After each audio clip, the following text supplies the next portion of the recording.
if you look back at the housing bubble in 2000, well, ending more or less in 2008, one of the great problems, in fact, maybe the greatest cause, was the fact that the mortgage holder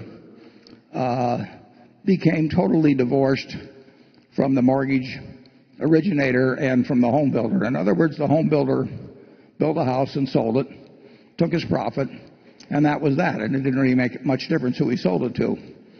And the mortgage originator would originate a mortgage, but then package those, securitize them, and often sell them around, even around the world.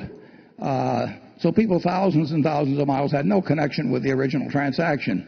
And the mortgage originator suffered no loss if the loan went bad.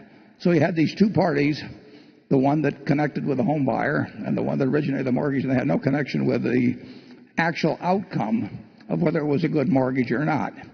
At Clayton, unlike virtually anybody, there's a few, we offer mortgages to all the buyers of our homes, and we have retained roughly $12 billion of mortgages on 300,000 homes. Now, when a mortgage goes bad, two people will lose. The person that owns the house loses, and the person that owns the mortgage loses. And in our case, we have this identity of interest. We have no interest in selling anybody a house and having the mortgage default, because it is a net loss to us. It is a net loss to the customer. Now, it's true that manufactured housing hits the lower end of the market in terms of house values.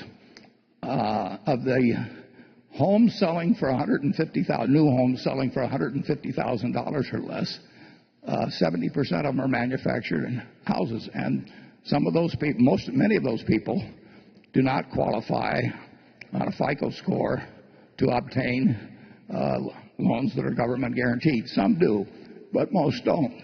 And the question is, can you lend intelligently to people who have a good chance of making the payments and keeping that house?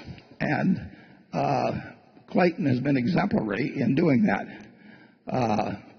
About 3% of the mortgages default in the year, and when they do, we lose money, and the person who bought the house loses money.